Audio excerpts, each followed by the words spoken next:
What's up, Internet? It is American Man and Son. We are up here at Arapahoe Bar. That's in Wheat Ridge, Colorado, I believe. We are up here digging at a spot that I just took a quick test pan from. There's a big hole at the base of this tree there. You know, we're avoiding the roots as much as possible, but this hole was already there. We took one test pan and got about 15 colors in one test pan. So this is where we're going to be. Yeah, this is where we're going to be digging here for a little while, at least to, you know, pan a little bit more out and see what we can find. Yeah, we actually have an actual classifier I just bought on the other side of on the other side of the river here. It's actually American Man and Son and Daughter. You want to say hi? Hi. See, we just set up our sluice right here. This little, you can tell that this is quite the heavily panned area. It's, you can just look around, there's holes everywhere. Let me take a quick walk up here.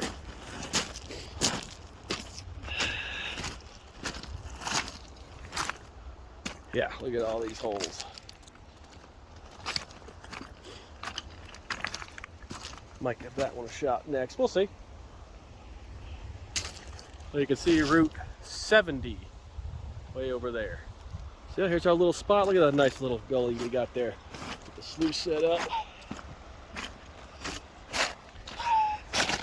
Oh yeah, it's a gorgeous day out here with the family. Well, they couldn't quite cross the river, but it's actually American Son, American Daughter, and American Grandparents. They're over there on the far side. Hey, Ma! Yep, Pops is over on that side.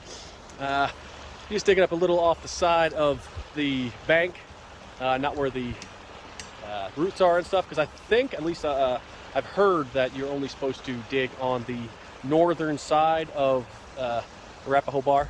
So that's where we are. This is the northern side. The southern side has a big building right there that just started. They're probably 3/4 of the way complete with it. But yes, we got ducks out here. Even if we don't find any gold, this is just paradise out here, right, baby? Digging in the dirt. There's the boy getting to work out there. So we're gonna take a couple. I mean, I already did the test pan. Like we're saying, we found some really good colors in the test pan. So that's what we're gonna be doing here. So I'll keep you updated on the progress here. We got a nice little spot to pan everything out right here. You can see the sluice right here, ready to go. Might be a little bit steep. The amount of water going through it's perfect. You can see the V though. You want to have approximately 1 inch of incline for every 1 foot of sluice that you have.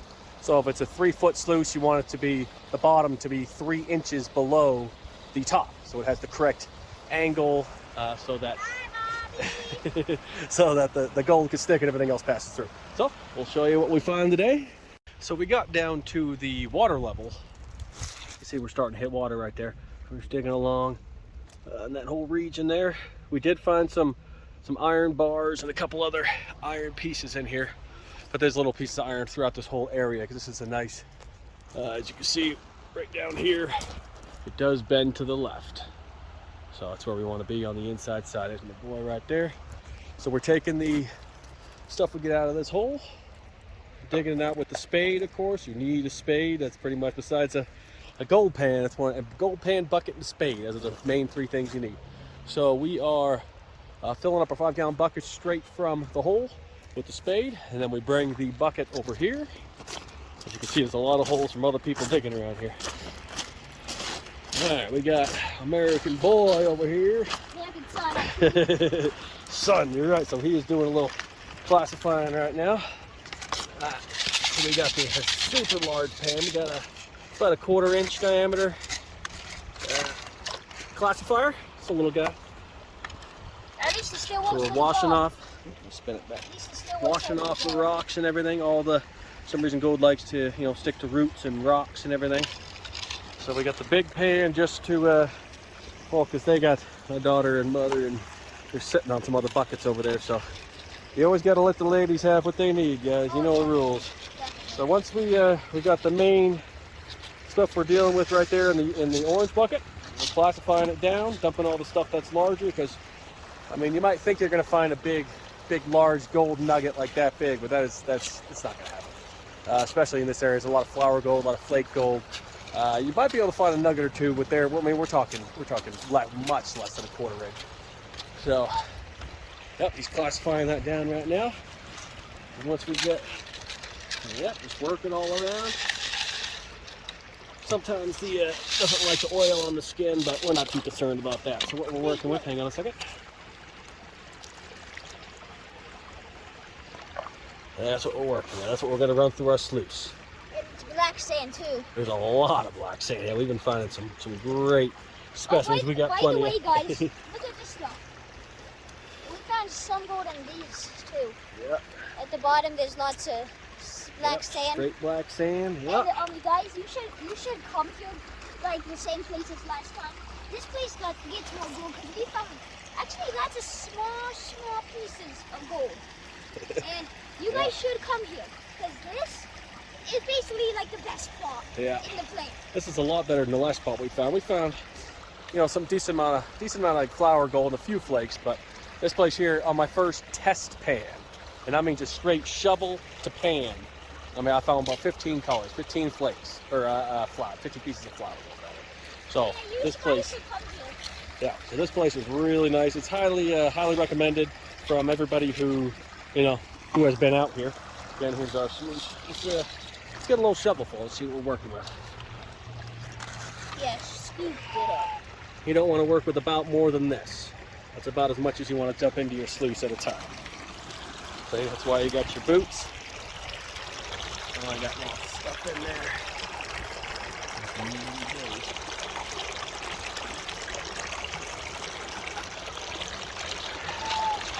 Yep, a lot of black sand congregating right where my shadow is.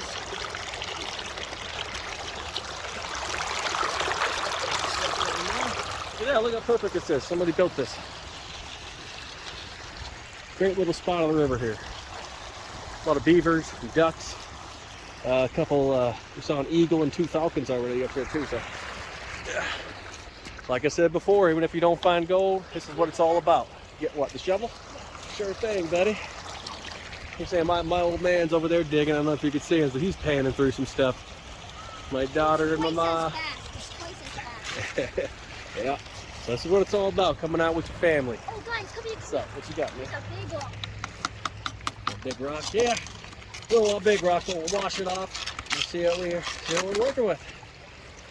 All right, once we run some of this stuff through the sluice, we'll pan it out for you, and we'll show you what we're looking like. It's really promising, much better than the last several places we've been. So, all right, we'll let you know what we find. All right, the boy is panning out some stuff here, so we're getting stuff going into the sluice and give you the show. We have to process a little bit here. So, got a little bit at a time, just like that. You can see we have a nice V where the water is. That's what you want. Yeah. See how what angle the sluice box is at? Yeah, and you want it's about 2.5 feet long. And so you guys just want it a little bit, not every water. Yeah, because like I said before, you want to have 1 inch of incline for every 1 foot of sluice. So it's about 2.5 feet. It's probably about 3 inches really, but that's, you know, you don't got to be a stickler about it. As long as you don't have too much water running through it at too steep of an angle. See, it's catching the heavier stuff right off. A little bit at a time, just like that. Yep. Keep your material nice and damp. You know, it's almost like mud. Almost mud. You just want to have it so the stuff sticks together. You don't want to float on the surface straight through the sluice and right out the other side. That's what it would do. So we're picking up some decent stuff here. Whereas we're finding a lot of garnets, a lot of red garnets. We're not even sure what they are, but I mean, we probably found almost a dozen over the last probably 45 minutes only. So yeah, we're gonna save those too. We'll sniff them up too and see what we can make of them. But yeah, it's what we're doing here, guys. American man and son all day long. Yeah, nice fine stuff.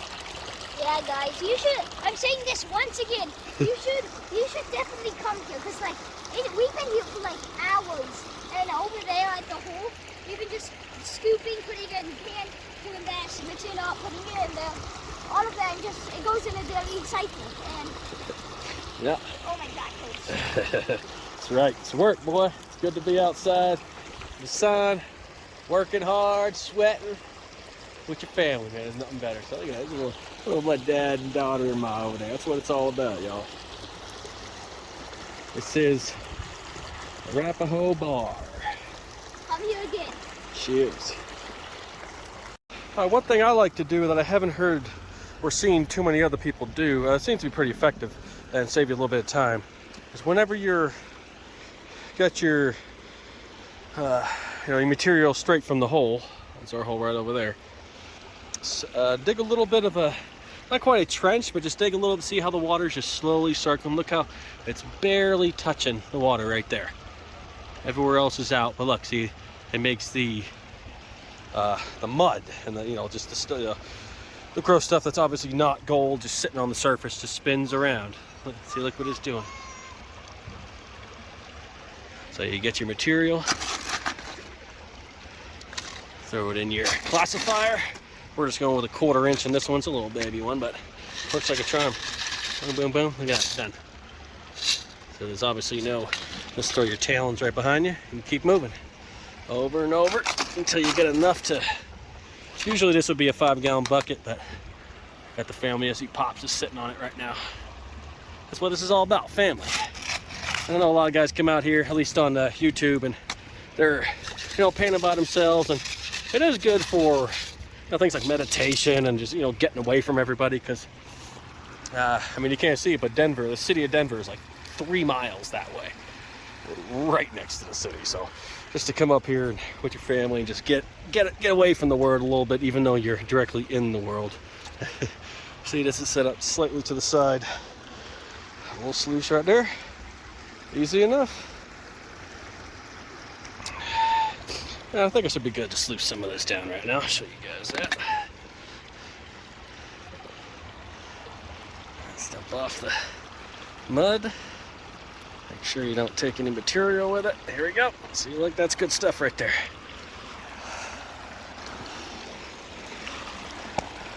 And that's when you need your waterproof boots. See, look at this. This is nice. Less than a 1/4 inch. Easily less than a 1/4 inch. Most of it is straight up real fine, well under 20 microns. All right, so grab a shovel. About this much. You don't want to do more than like a 1/4 scoop or so.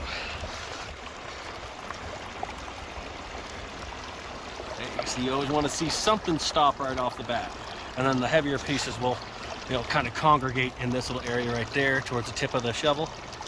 But initially you want to see some stuff stop right where the tip of the shovel is. See those first perforations? You want at least something to stop there.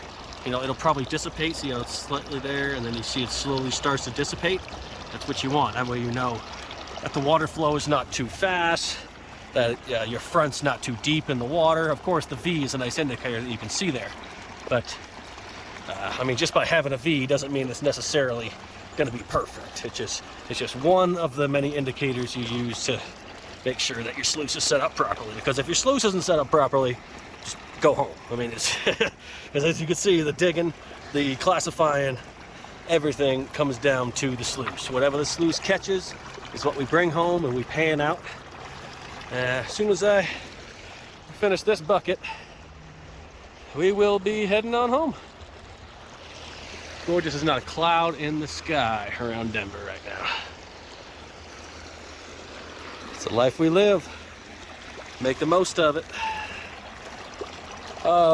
There's actually, the water you'll find in this area of Arapahoe Bay is really warm for how cold this water. I mean, it is late October. It's late October right now, and the water's like 55, 60 degrees.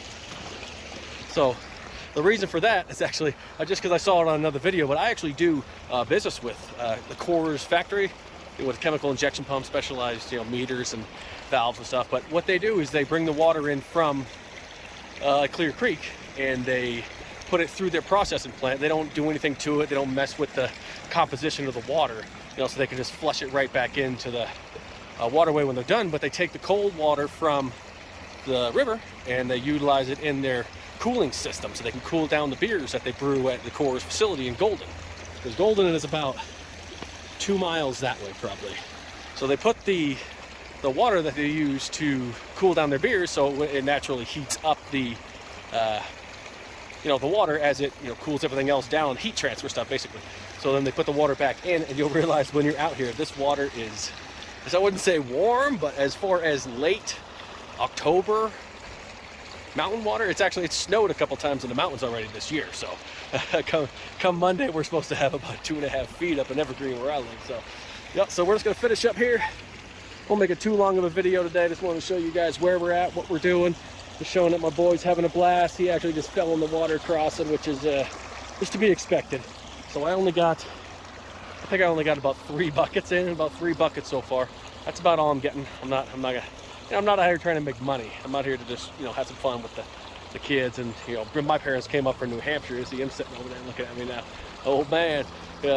He's actually never been gold panning before either. So it's one of the reasons why it's all about family. It's all about fun. If you find something, hey, that's all the better. But we're not looking for the world. We're just looking to come out here outside. Not a cloud in the sky, gorgeous day, a couple miles outside of Denver, and live our best life, y'all. Good luck to you. Hi, we are back up at the house. We didn't have enough time to pan it all out and everything on yesterday, so today, as you can tell, it's much colder. It's only been 15 hours since our last video. It's dropped about 25-30 degrees during the day. So we are back home. Nice little field behind us here in the middle of the mountains. So show you the process for panning out your pay dirt and what you pull out of your sluice, because if you mess this part up, don't bother panning for gold. This is where you get your gold. So this is by far the most important part. So do not mess it up. Look at that. Yep, elk. Make sure you wash your hands after that. Oh, you got gloves on. Good. Look at this. All right. Look at this one. Teeth. Then inside it has all the bone parts. Gross. All right, we'll turn the camera around and give you guys a does here. So, what we have, I already panned out a good amount of it. I left some so I could show you guys the process. Got 3 different size pans. Myself, my son, and my daughter. They are relatively new, so you can see this one, I put some scratches in it. You just put some rocks in it, scratch it around, because you want it to have a little bit of wear, but not too much wear. So this is obviously dry, which we don't want when we are panning it. So we'll put a little bit of water in here. You don't want it to be straight mud, but you definitely don't want it to be dry, that's for sure. Tell a little bit of stuff from the tree fell on it, sticking on the top. So, all right, kids, come on. So I'm going to teach them how to do it the same time I teach you guys how to do it. Do not touch this. Do not touch this. All right, so what we do is get just a little bit. You never want about more than that. You want about a tablespoon.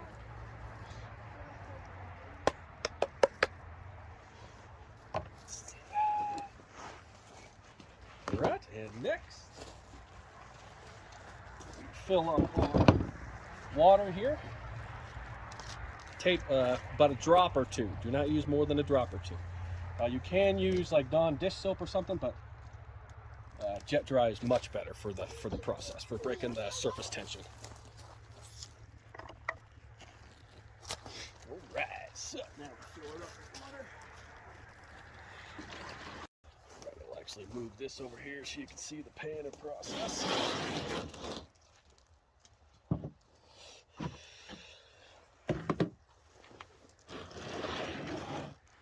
All right, start with your edges here. You can have there's different styles of pan. See, this doesn't have the cuts up. It just has perforations to stop the gold.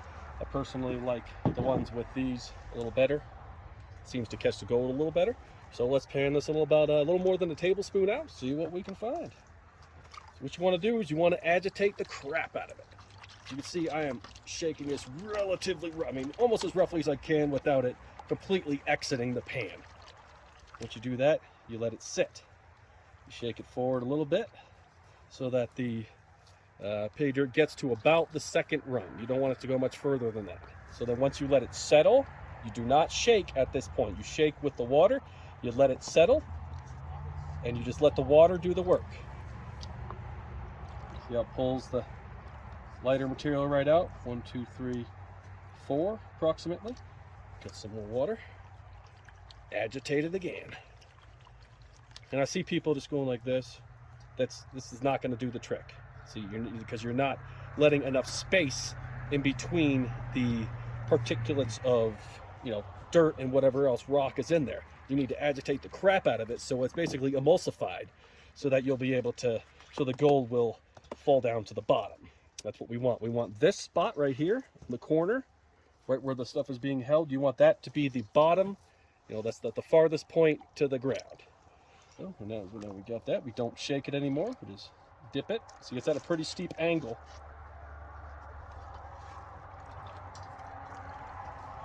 All right, as you can see, we got some black sand already right here.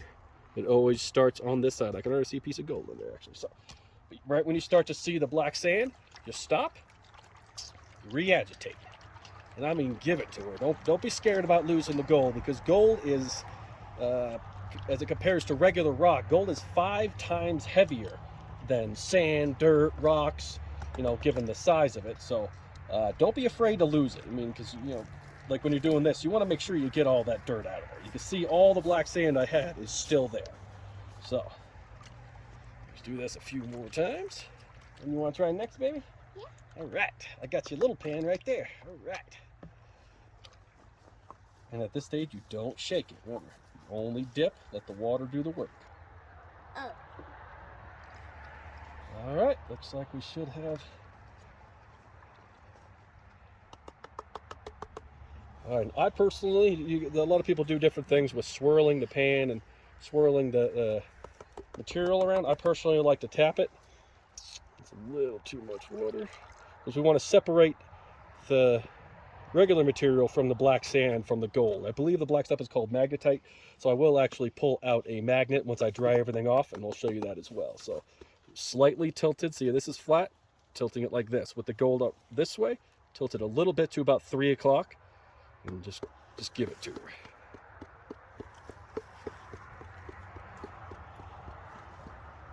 You can see it's already separating it. Black sand, less black sand, particulates that are not gold whatsoever. All right, I'll load yours up in 1 second, baby. Yes. Always again, before you start doing that, make sure you agitate the crap out of it. Get all of the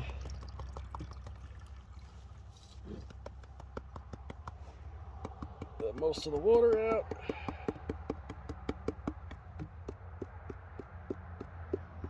Wow. All right. So now you can see we got our black sand over here. It's always just full. So now we can give, if you want to give her a little swirl, we'll see what we can find.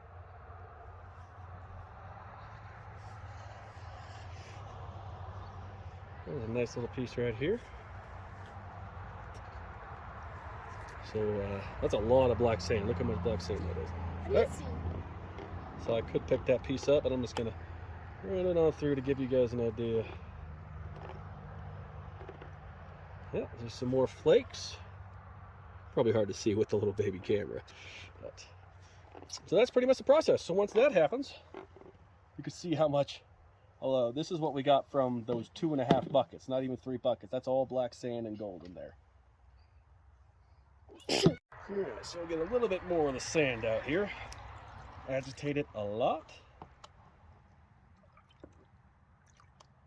Just dip and let the water do the work. Do not shake when you're dipping it like this. Yeah. One more should do it. Here you want to set it up to about the 2nd line.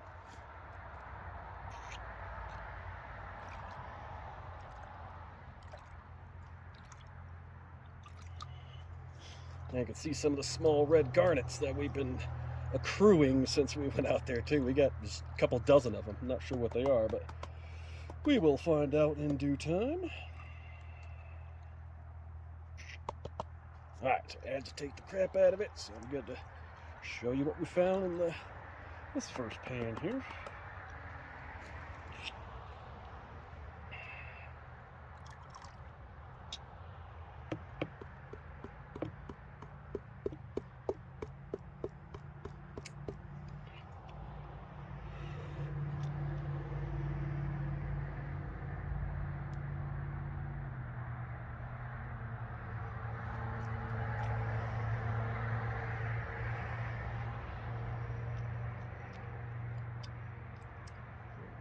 a decent amount in there. Piece of gold right here. Piece of gold right here. So a lot of times I'll just pick up pretty much all of the black sand because there is, minute pieces of gold that are stuck to that. There's actually a process to get the gold out of the black sand. So as you can see in here, I mean, we have a lot of black sand. So I just suck most of it up. And what I'll actually do is when I'm done, all the stuff that I'm not saving, I just, leave in the, water receptacle, whatever you're panning into. And I just have my son pan through that. So it's good practice to see if he can get any more black sand out of here, then we know he's doing it.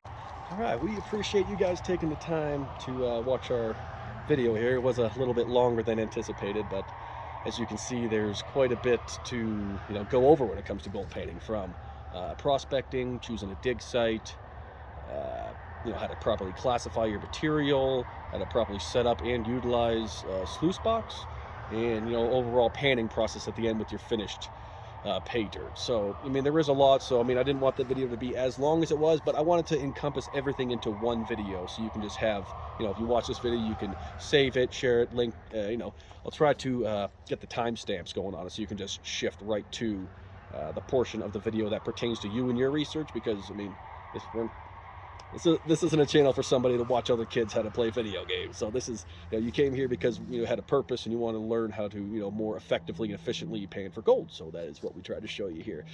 If you wouldn't mind subscribing to the channel, it would probably benefit you as well, because we have, our name's American Man and Son. So we try to hold true to the name. A lot of the things that we partake in, activities, things that we do and, showcase are considered Americana, because we love this country more than the world. So, we try to go out. We do things like, barbecue cooking. I'm actually a grand champion smoker for the KCBS, the world's largest barbecue community.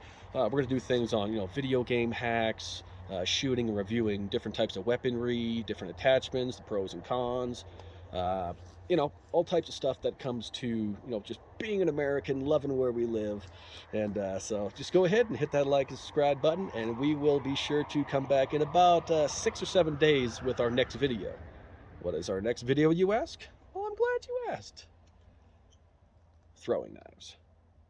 My pops taught me when I was about 7. My 10-year-old is nastier than I was at that age. So we will be showcasing and showing you guys how to properly throw a throwing knife. There's many different techniques and methods, but I've been throwing knives for about 25 years. So picked up a few tips and tricks throughout the years. So just a little plug for the next video there. So I appreciate you guys taking the time. We'll see you out there.